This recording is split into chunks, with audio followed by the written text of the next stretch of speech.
Welcome to the Rewrite Your Life Story podcast, hosted by your favourite duo, Stephen and Charlene. They're here to help you transform your mindset and create a positive outlook on life. Are you tired of feeling stuck and unfulfilled? Are you ready to take control of your thoughts and emotions and rewrite your story? Well, you're in the right place. They will be sharing inspiring stories, practical tips, and expert advice to help you on your journey to a better you. You'll learn how to let go of negative self-talk, embrace your strengths, and focus on the good things in life. Each episode will be joined by amazing guests who have rewritten their own life stories and are now living their best lives. From successful entrepreneurs to accomplished athletes, we'll bring you stories of resilience, courage, and triumph. So grab a cup of coffee, get cozy, and get ready to be inspired. Tune in every week for a new episode of the Rewrite Your Life Story podcast. Let's rewrite our stories together and make every day count. In this episode, we look into J.K Emezi, who is a porn addiction recovery coach and founder of the #1 porn addiction recovery program, the Porn Reboot system. He struggled with an out-of-control behavior with pornography for 11 years. Unable to quit using therapy, 12 steps, and other methodologies, he created a unique system which allowed him to control his sexual behavior within a few short weeks. Join us today as we delve into his story. Before we get started, we want to remind you that the information presented in this podcast is for educational and informational purposes only. The views and opinions expressed by the hosts and their guests are their own and do not represent the views of any organisation or entity. Additionally, any information presented should not be taken as legal, medical, or financial advice. Always consult with a licensed professional in the respective field for any advice or guidance. Now that we've got that out of the way, let's dive into today's topic and learn how to transform our lives through positive thinking and taking control of our stories. Thanks for joining us.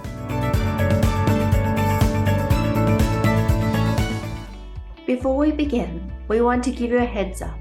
We may be discussing some sensitive and personal topics that might bring up some strong emotions or discomfort. Our goal is to create a safe and supportive space, but we know that everyone's experiences and triggers are different. If you start feeling overwhelmed or triggered during an episode, remember to prioritize your well-being. It's totally okay to hit pause and take a break. Your self-care is important, and looking after your mental and emotional health should always come first. If you ever need extra support, we encourage you to reach out to a mental health professional or someone you trust. You're not alone, and there are resources available to help you on your personal journey. Thank you for joining us on this incredible ride with the Rewrite Your Life Story podcast. Together we'll navigate life's challenges and rewrite our narratives with strength and resilience.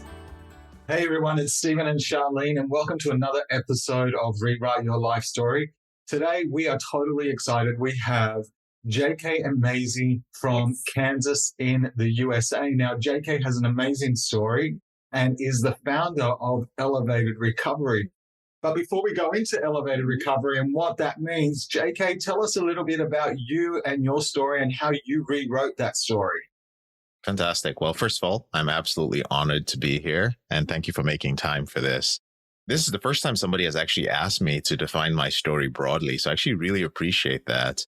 I run an addiction recovery company, but I was a former porn addict. I dealt with a compulsive sexual behavior, and I used that behavior to medicate a lot of issues that I had in my life. Poverty, my insecurities, my perceived inability to form intimate bonds with other people, low self-esteem, and a host of other things. And I'm one of those humans who spent an inordinate amount of time trying to fix himself.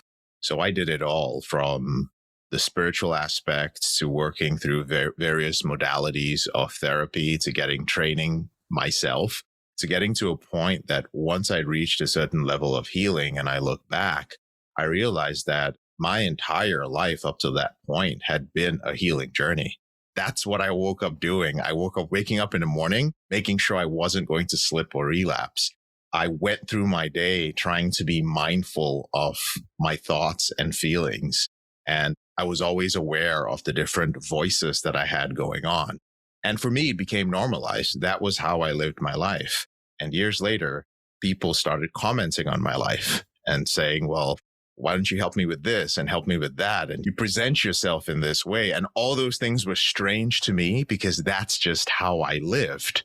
And eventually I found that there were a lot of men in particular who were struggling in various areas of their life, particularly today when the definition of masculinity, let's just say it's a little bit on unsteady ground. And there are a lot of men who are lost. And I decided that I would take it upon myself to do something that had some purpose to it. And that's why I help men overcome their out of control sexual behaviors, which isn't just about the behavior. The behavior is actually just a symptom of a much deeper problem. Yeah, that's really good. You said that you used your addiction to medicate. Explain that to me. So growing up, the short stories, I was exposed to pornography when I was about 8 years old. And it was via a nanny who didn't intend to do it. She just had a pornographic comic book lying around. And being 8 years old, I was incapable of physical arousal. But when I came across this, I did have a change in state because I grew up in a Christian household.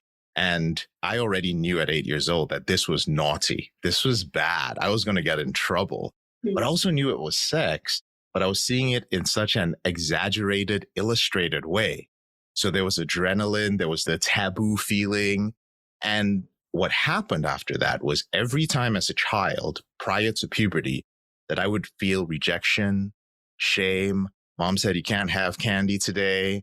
I got whooped for misbehaving and I was sad and I wanted to comfort myself. I would look for nudity because it just changed my state. Now, in retrospect, as an adult and a professional, I realized that I was medicating those strong feelings by changing the state of my nervous system. But once I hit puberty and I discovered orgasm, I was like, oh my God, so this nudity thing has all these endogenous opiates that it releases in my head, and it's so pleasurable. And so throughout our teenage years, and you know how it is, rejection, ugly, I have acne, my arms are growing longer than my body, whatever, I'm weird and awkward, right? All those weird things happening, I would just go to pornography. And in the process, pornography didn't have any intimacy. You're watching people having sex.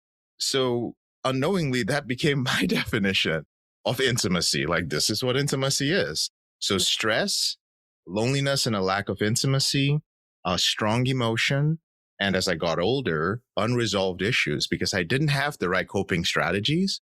So if I got rejected or had a bad relationship, what would I do? Immediately, many of us would suppress or repress those emotions. So they become unresolved issues in our subconscious mind.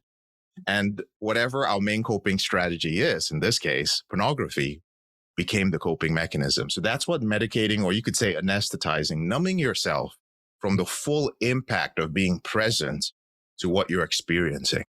Wow. So what was it that brought you to the point that you realized, okay, this isn't working for me anymore and I need to change something about it? Well, a bunch of things. Physically, my penis stopped working. Not to be crude, but I was incapable of having an erection if there wasn't extreme fantasy of virtual exchange. That was one of the first things because I was like, I'm young. Why should this be happening to me? The second thing was that my social life completely disintegrated because I don't know if you guys have heard of like nice guy syndrome. Robert Glover wrote a great book on this, but I was a nice guy. And it was just as a result of my conditioning and my upbringing. But it was very difficult for me to form relationships with women. And I was constantly objectifying them because all I did was watch pornography. So I saw women as they were not my family members, then they were just sex objects. It becomes very difficult to form an intimate bond with a woman when ultimately she's going to find out that you're a weirdo who is just using her for sex. And when you're a nice guy, you don't even know how to approach a woman and talk to her. You're always doing it in a shady way. Like, oh, I'll be your friend. You're like, I'll be there when your boyfriend, not just creepy. And I started realizing that my friends around me and acquaintances were getting into relationships. I was spending a lot of time alone. When I started working, I was spending a lot of my money on chat sites with women. Because I couldn't talk to women, I started drinking a lot in college. I'd go out to bars, go out to lounges. I was drunk and I'll try to hit on women. Nothing would happen. I would come back. I would feel bad. I'd pay for money to chat with some girl who was like, "You're so handsome. Why don't you have a girlfriend?" And she would boost my ego. And the next morning I would wake up hungover, sexually depleted, depressed. And then it started affecting my finances, my college. And I couldn't tell anybody because who had a porn addiction? Was it a porn addiction? There was so much shame to even seek help. And so I was just stuck in this place for so long. And that's when I realized as everybody around me started leaving me, as I was spending so much time alone and becoming a sort of shut in, I realized something had to change. At that point, to be honest, I started acting out, which means I was so desperate for sex, I started seeking ways to pay it, seeking anonymous sex.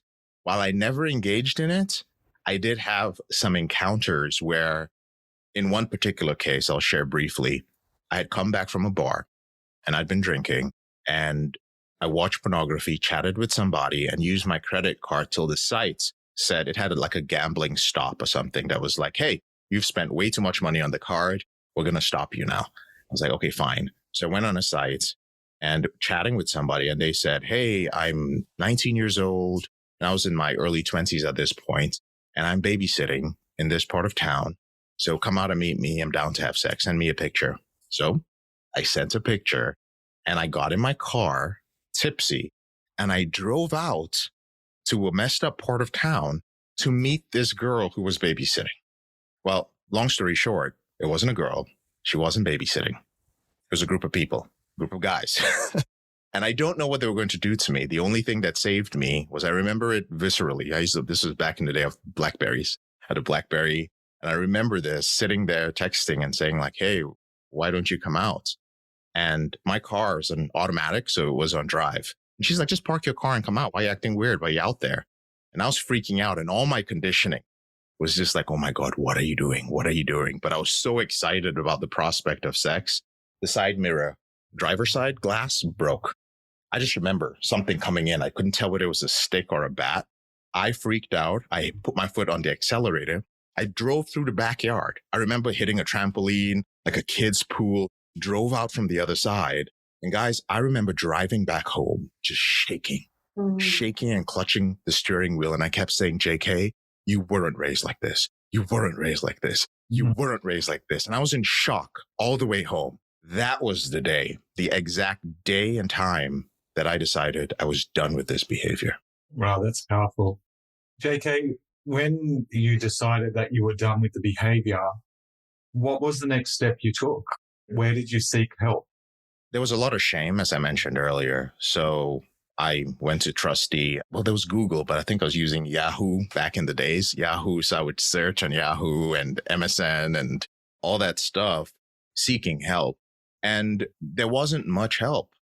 I reached out to a 12-step group and they had referred me to a Sex Addicts Anonymous.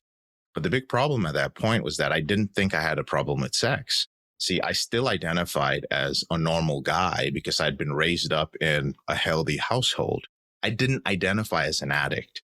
I just felt I was a guy who had a serious dependence on this and that it was just a bad habit that I could replace with another habit.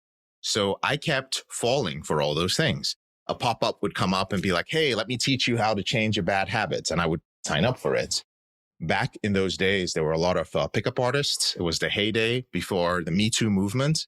And I started going to a lot of these pickup boot camps in an attempt to make me more social, because I felt if I was more social and if I had sex, maybe I would stop watching pornography. All of them were a bust. Only one of them actually worked for me. There's a gentleman by the name of Mark Manson. He wrote a book called The Subtle Art of Not Giving a Fuck. I don't know if y'all are familiar with him. Yeah. So way back in the day when Mark was a broke pickup artist, I was one of his final clients. I found $2,500 I didn't have before he moved to Argentina because he was broke and wanted to write his first book. And I helped him pay for that ticket to Argentina, I suppose. But I flew out to Austin and he told me that, "Hey, this weekend, you're going to speak to 50 to 100 women. This is not about sex. This is just about you going and speaking to them. I want you to speak to them, find something genuine about them, and compliment them." And for the first time in my life, I was forced to go up to women, young and old, and just say hello and compliment them without sex in mind. And I saw women cry because they were having a bad day, and this guy came up to them and just complimented them generally on something and moved on. I didn't ask for the number. I didn't hang around weirdly. I just did that. And it was so empowering for me to engage with women in a healthy way. There was nothing weird about that. That was a turning point in my life when it came to intimacy and relationships. And I'm forever grateful to Mark for that, because I came back, and one of the things I started doing was going out there and meeting women and having normal conversations without thinking about sex. Another thing I did was I got into mindfulness. I went for a 10-day Vipassana retreat. And that was also life-changing for me, because for the first time, I was able to become aware of the sensations and the conditioning and the thoughts. And I've been practicing Vipassana for the 18, 19 years now. Since then, that was another helpful thing. I went for a whole bunch of retreats. I worked with a whole bunch of different therapists. Like I said earlier, I dived into this. I was broke most of the time. When I think back, I don't even know how I afforded it. Eventually, I left college for a short while and I took up a job selling Bibles door to door. That's how I'm familiar with John Maxwell, because I work for Thomas Nelson Publishers out of Nashville, Tennessee. They publish all John Maxwell's work, and we were selling Bibles door to door. I did that for 11 years. That's how I paid my way through college. And of course, I met tens of thousands of people selling Bibles door to door. That was another thing that helped me with my personality, with developing my ability to speak and communicate and be enthusiastic. Very thankful to Thomas Nelson Publishers for that as well. So all those things combined, working with Mark, mindfulness meditation, years of therapy, men's retreats, and selling door to door, all those things culminated in what our system is now at Elevated Recovery. Wow, that's such a powerful story to come out with. And you mentioned before, masculinity is questionable at the moment. Do you want to speak into that and explain what you mean by that? Absolutely. First of all, I think there are not a lot of people that define masculinity. I think the simple definition is just the attributes or characteristics that we place on men. And in general, it's things like courage, strength, independence, the ability to protect and provide. And I'm including some traditional definitions there as well. I think when it comes to masculinity, a lot of things have changed. Women now have a lot of opportunities. Gender roles have changed. Women can just do most things that men can do when it comes to survival in this society. Basically, they don't need a man. It is now something which is optional. And I think while that is a wonderful thing, men haven't been neglected these past few years. So they haven't been trained to live in a world where women don't need them. And I think a lot of men feel disenfranchised because they don't feel that they have a purpose anymore. The educational system has not stepped in to fill that void. So we now have men who are very susceptible to various forms of new masculinity. We have a lot of men who are lost and who are looking for mentors and leaders to show them what masculinity is. We also live in a world where more women, statistically speaking, are graduating from college. During the pandemic, most men dropped out. Most people dropped out of college, but most of the women came back. A lot of the men didn't go back to college. Wow. So we now have women who are entering the workforce, who are more educated, who have better chances of making money. At least in the United States, there are more and more women who are the breadwinners in the family because of their education. And of course, this emasculates a lot of men. When it comes to dating, things have changed as well. Instagram, and I could go deep into this, but I'll stop at the dating part of this. But things like Instagram and a lot of the dating sites have basically exposed women to different types of men, usually the men that they idealize, which is not necessarily a healthy thing. But now women feel that, well, I can get with a guy like that. Guys are exposed to different type of women and they feel entitled to certain type of women. But it's very different for women and men. So what's happening is it's the top 20% of men who are idealized who actually have the attention of the vast majority of women. So disclaimer here is that I'm generalizing. This is just where the data skews towards.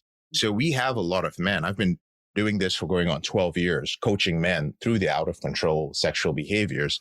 So over the years, I've seen the data, at least within our practice, where a lot of men are lost and confused. And the interesting thing is the people who are talking to them about masculinity, they don't even know if they can trust them. In fact, these days, in the last few years, there are a lot more women telling men about what it is to be masculine than men. Wow. Yeah. And I think what you mentioned before is so powerful, the lack of mentors. Yeah. Absolutely. What role has mentors played in your life? Oh, mentorship has been absolutely everything for me. I would not be where I am without mentors. From day one, it was finding people online. I'm 39 years old right now. In my early 20s, it was finding mentors like Mark Manson. It was finding mentors within the door-to-door sales industry. It was finding mentors when it came to mindfulness. One of the things I learned was not just to look for people who were inspirational, talked a good talk, or who looked great. I looked for people who were aspirational. I started looking at multiple aspects of their life. What are your values? What are your beliefs? What's your relationship like? What's your relationship with your kids like? What do you want to do? How do you act besides when you're in front of us or on stage or speaking? I want to know more. And the moment I started finding mentors who were aspirational, what I did over the past decade or so was I took certain qualities, which I observed across the board that were successful qualities. I was like, wow, this lady I really admire, they all have this thing in common. I'm going to focus on that thing. And so I started doing that with mentors. Later on, as I matured, I started finding that we all have different personality types and different traits. So I started aligning myself with mentors who had my personality type and my traits, because I found that I downloaded the information from them quicker when the values and the personality type were the same. But mentors have been instrumental. Does pornography destroy masculinity? Oh my goodness. Pornography erodes it at absolutely every level. So the first thing is, in order for a man to consider himself to be masculine and have things like courage or independence or strength, those things don't just show up randomly. Those things are values that are established in your life, right? And those come from principles. There's principles, there's values, and then you set your standards. But in order for you to have any of those traits of masculinity, the values have to be foundational. However, when it comes to pornography, let's talk about, I wouldn't say independence. Let's talk about courage, for example. I'll just pick one and just kind of freestyle with it, because every single one of them falls apart in the face of pornography. The ability to take an action despite the fear that comes up. A lot of men, once they start using pornography, they fall back into secrecy. They build up a lot of fears when it comes to communicating with women, when it comes to being honest, when it comes to integrity. And I think integrity is also a big part of courage. When men cannot step forward and acknowledge that I'm afraid of something, that's when they start compromising their values. And so courage and integrity, it erodes your courage and it erodes your integrity, which is tied to that. The moment a man has a value, let's say a man has a value of being a committed partner. I want to be committed sexually and otherwise. And he engages in a behavior that brings up shame for him, that he feels that he has to hide. The first thing that falls apart is his integrity. A lot of men who have a problem with pornography, when they come to us, they say, well, I do this thing where I just lie about things here and there, or I exaggerate. And I don't know why I keep doing that. I'm like, well, you have a lot of shame and you've built up a habit of hiding things. What you don't understand is that as a man, that is not just compartmentalized to your compulsive behavior. It creeps into every aspect of your life. Any man who's masturbated to pornography and felt a little bit bad about it or ashamed, for any of your listeners, you also know that maybe for a couple of hours after that, you carry that shame into the world. You're just like, ugh, like, that was a little bit messed up. that's eroding your value of integrity. When it comes to the standards that you've set in your life, a lot of men who view pornography over time, what they value as a good woman also falls apart. So an example would be men viewing pornography, and it doesn't matter the woman that they view. Eventually, it's the sex that becomes important because there's no intimacy when it comes to pornography. It's just about the sex. So what is your subconscious mind trained to do? Your subconscious mind is trained only to find things that are going to lead to orgasm, not the orgasm itself. Pornography is a process addiction. So you're addicted to a certain part of the behavior. So what happens is when you go out into the real world and you look at a woman, you're only looking for the things that trigger some part of that process. It's usually about the woman's look, but it's not about anything else. So men who are in that situation often end up in relationships that have a lot of issues.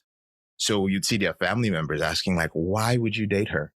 She obviously has issues. She's bipolar. She's this, she's this. And he has no standards. He doesn't understand that the thing that attracts him to her is a part of his process addiction.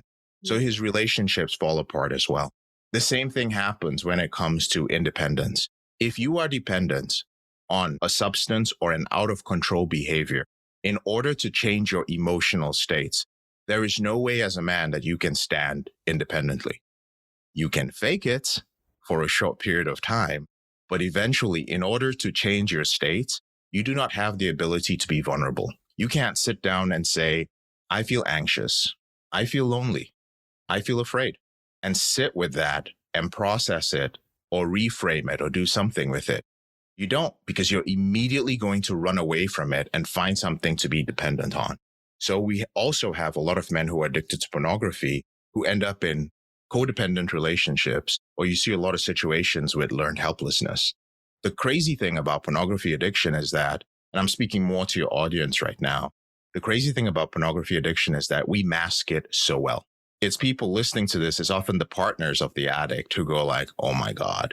Or people listening going like, I know somebody whose boyfriend or husband is just like that. She tells me about it. Or I know somebody who I think is like that. They present themselves so well, but whenever there's adversity, the way they act is a little bit off. And that's because not enough people talk about pornography addiction and how it's affecting other parts of their life. Oh, that's so powerful, JK. It's very powerful. Are all addictions the same in your eyes, or are addictions different? Addictions are different. And I think we've got to be very careful with the way we use the word addiction. First of all, I use the word addiction because it's something that the general public can relate to. Within our program, we're not really fans of using the label of an addict because we feel that our clients are the best experts at themselves. And so we don't put any labels on them. You define who you are. You create who you are. That's the first thing I just wanted to get out of the way. The second thing is that there are substance addictions and then there are behavioral addictions. A substance addiction would be an addiction to something like cocaine or alcohol or heroin or cigarettes. The main point being that the substance is external to you. So you need to take the substance. Now, when it comes to something like pornography addiction, which is a behavioral addiction, the substance is actually inside you. So the substance would be dopamine, which is actually an opiate, an endogenous opiate that's released at the time of orgasm. However, one of the reasons why people stay addicted to it is because men, for instance, already instinctively know that their orgasm is typically short-lived. So when you know the hit is going to be short-lived and there's a refractory period, what do? Well, you try to extend the amount of time of anticipation, which is what we call edging. So they could edge while they're masturbating, or they could edge by watching a lot of different genres of pornography while never actually orgasming. The problem with this is that while they're doing it, they're rewiring their brain to get used to edging, which is one of the reasons when they're in front of a real woman and it's time to have sex, you can't edge to a real woman. She's not 5 tabs on your computer. She's not different genres or ethnicities or different sizes or tan or this or that, all that. She's a woman and she's got blemishes. She's got a smell. There's a texture to it. Behavioral addictions and substance addictions have been, the treatment of them has been confused. And that's the reason why a lot of 12-step programs and a lot of traditional methodologies do not work for something like pornography addiction. One of the reasons that our flagship program is called Porn Reboot as opposed to Porn Recovery is because traditionally, recovery is about recovering that which you lost to the substance. You lost your life to it. You lost your way. You lost your values. You lost your family. You lost a whole bunch of things. Let us help you recover. Well, here's the thing. If a man was 25 years old while he was dealing with the addiction, and now he's 41 and finally going into recovery, what is he recovering? The time is gone. The values you had at 25 will not be the values you had at 41. The things you were looking for at 25 are not that. And that is the problem. So what does the recovery community do? Well, they put you in a box. They're like, well, we don't know any other way. So now you must be in this box of recovery. You have to now, because you're not told that you are an expert at yourself, you have to look to your sponsor or your therapist to tell you what your life will be. Because now you're 41 and you don't know what life you should live. So you have all these recovering people, some of whom are very unhappy, and their life revolves around going to the meetings. They have sentenced themselves to a life of identifying as an addict. But were they put in this world to just be an addict? I refused that. I was not going to do that. That's why I came up with rebooting. What's rebooting? Rebooting is hitting the reset button. When you have too many tabs and everything is frozen and you can't move and the computer slows down and you're unhappy with everything and there are viruses, you reset everything. It is perfectly healthy, albeit scary, to hit the reset button and ask yourself, where am I in life? What have I lost? Let's rebuild everything from the bottom up. That's how you become an expert at yourself. And that's why the men who come into our program in a very short period of time, 1.5 to 2 years, are able to end their behavior because we do only 3 things. We work on your habits first. The second thing is your lifestyle. The 12-step programs are stuck in lifestyle. They can only teach you how to live this lifestyle over and over and over again. But they're missing the last step, which is you must change your self-image. That's where the reboot comes in. Until you no longer identify as that person and you choose your self-image because you are the expert at yourself, that is when you're going to be free. Very powerful. Very powerful. That's so true, isn't it? Yeah. Like, you hear, and I don't know much about 12-step programs, but obviously when you watch them on a television program or like we love the series Mum, which is all about Alcoholics Anonymous, they're constantly identifying as the addict. Yeah. And there's no work on that self-image. And I think while there's a place for acknowledgement where you're at, there needs to come to that point where you said, we need to reset, we need to reboot and re-identify who we are. Yeah. And I think also we're not putting down 12-step programs because they have their place. But we need to, what J.K. is saying, realize that there's other elements to that. And it's a great starting place because you said you started there. I did. It's the first thing I would also say is that I borrowed elements from it. So I went through it till it couldn't take me any further. But the only difference was that I refused to accept that that was the end because that was still a man-made program. And from mindfulness and from other practices I had, I understood that we have the capacity for so much more. We don't need to be limited by any system. And once I'd gotten there, I was like, well, I'm not going to live my life and keep saying, hi, my name is J.K. Emezi and I'm a recovering sex and porn addict for the rest of my life. I'll tell that to my kids. No, I'm not going to live that way. My life is a journey. It's constantly evolving and growing. It's adventurous internally and externally. And putting a label on myself was very self-limiting and anti-life. That's the way I see it. But at the same time, I also understand and acknowledge that some people are in so much pain that anything that can get helps. There are some people that within the capacity of their life and the suffering they're dealing with and other things, the 12 steps is the only place that can ground them. And they might really feel that they need that box because for some people, outside the box might be death. Outside the box might be hurting other people.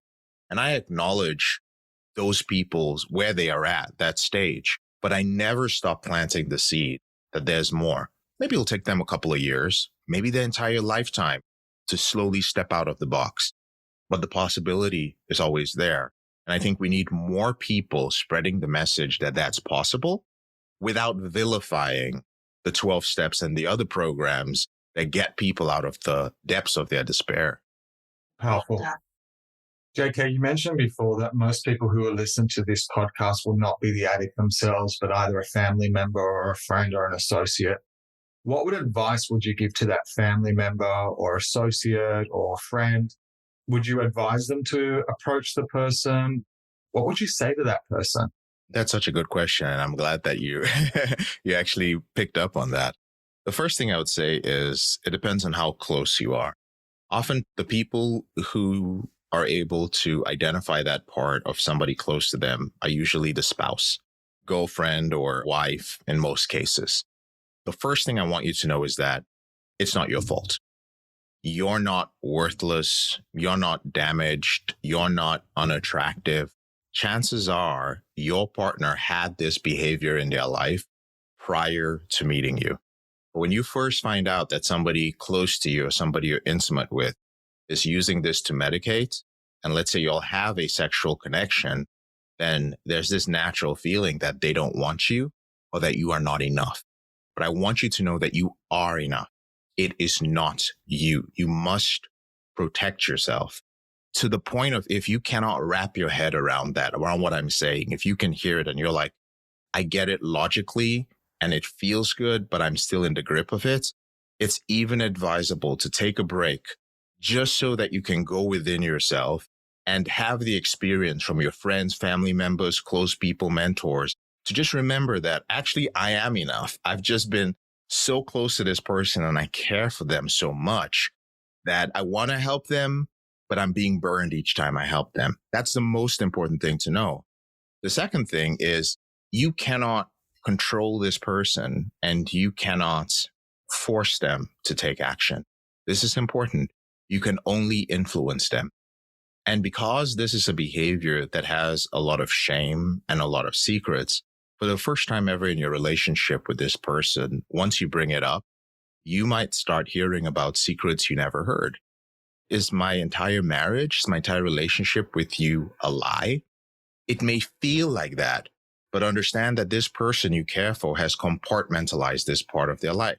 This could even be your child. We have a lot of moms who reach out to us who say that I found my 16-year-old watching pornography. We took his computer, his phone, and we just saw all kinds of crazy stuff. And it dates back a couple of years. Or he's trying to meet people, or she's trying to meet people. Understand that when you're hard on the person or judgmental, all you do is you magnify their shame. The best thing you can do is try and provide a safe space for them to express themselves, because their shame is thriving in the darkness when it's hidden. So if you do find out, all you need to do, instead of like sitting them down and saying, you need to tell me because I know what you're doing, blah, blah, blah, is just let them know that, hey, it seems that you're dealing with something.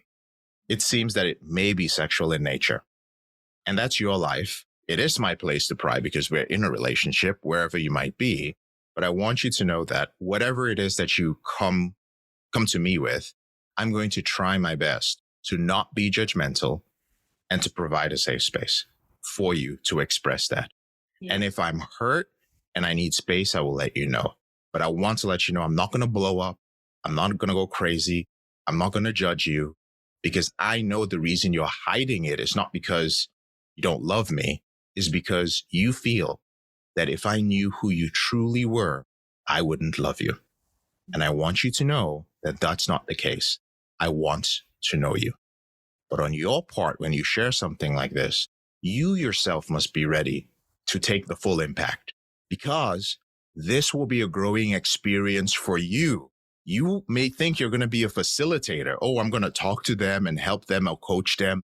No, it is going to impact you. So you too must be ready for the growth. So think about it before you approach that person. Am I ready to go on this journey with the person? Am I ready to have my insecurities, my stigma, my judgments unveiled? Wow, that is so powerful. Yeah. As human nature, we're so driven to sometimes bring that judgment out. So that's probably one of the hardest parts for a lot of people, to withhold that judgment, because we're so used to doing that on a daily basis in different areas of our lives, unconsciously. And I think too, I know that as a counselor, you always said that you need to suspend judgment. That's right. We may not be able to get rid of judgment, but we can suspend that and we can put it to one side for a moment. Of that. Yeah. Yeah. Absolutely. I think that's just powerful. And not only that, it comes from a real heart-centered place too. Where else would it come from? I will say this. I'm not somebody who works with a lot of clients. Many of them came from being in a place where they work with a therapist. I'm like, well, why are you here? They're like, well, because it felt clinical, because I didn't feel seen. Like they were hearing me, but they couldn't be vulnerable, which I don't actually blame the therapist, because many therapists and counselors do have to maintain boundaries legally and ethically. So the truth is, coaches like myself, we have more space because we can share our personal experience with the client's permission, of course. We can share our experience. And if we have the opportunity to be in front of people and share our experience, people don't care how much you know until they know how much you care. So even if I was going to share my experience, I would still have to show them how much I care. And speaking of heart-centered, sometimes people are stuck in such a hard place that there's no modality for them at that moment. So what do? Well, you just love them.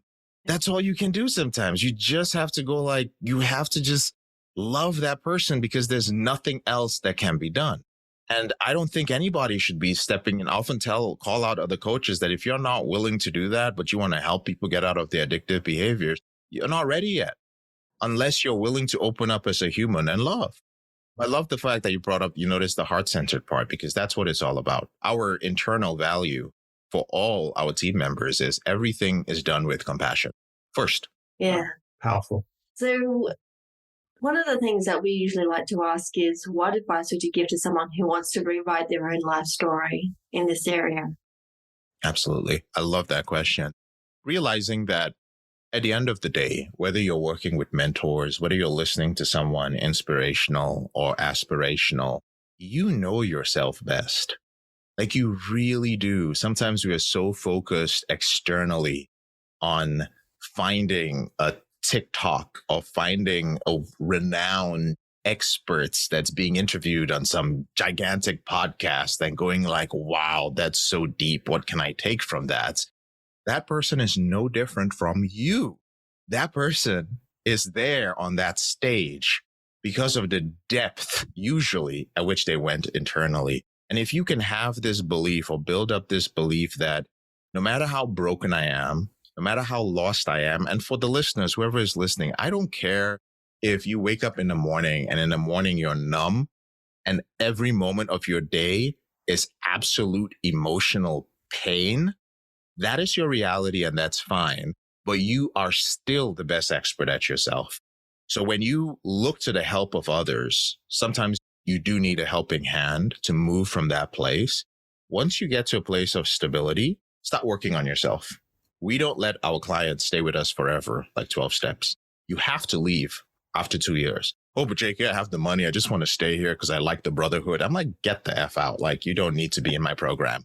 You don't need to be here. I don't want you to be here. I don't want it to be like, oh, I'm in J.K.'s program. Go out there. You're good to go. Go find the next person that's going to help you in your journey. It's not good for my brand. My brand is you leave and you're done. So that's my message. You are the best expert at yourself. Awesome. Thank you. If you could go back and rewrite your story, what would it look like now? Or would you rewrite it? No, I wouldn't change a thing. Nothing. Even I'm thinking of the pain that I face in my life right now. My life is far from perfect. There's so many things that I'm dealing with, but I also wouldn't change it. Not just for myself, but because the work I've been able to do to help others would not be possible. I would have to be rewriting the story of others, and I have no rights to do that. So it is what it is. It's the path, and I accept it. I wouldn't change anything. That's beautiful. And J.K, it sounds like as though you've taken that pain that you've gone through and you turned that into a purpose, which is really beautiful to see. Thank you. I commend you guys for having these conversations. Oh, thank you. I really do. The questions they seem simple, but each time you ask, I was like, wow, you guys are actually heading somewhere with it and y'all are digging and you're causing me to dig. And I appreciate that. I do. That's beautiful. Thank you so much. Well, JK, thank you for being on our show. Now, we're going to have all your details on our show notes. So if anyone wants to reach out to JK and his services, please do so. And he's also got a free download book where it talks about the steps where you can take for recovery as well. So please get a hold of that. It's absolutely free.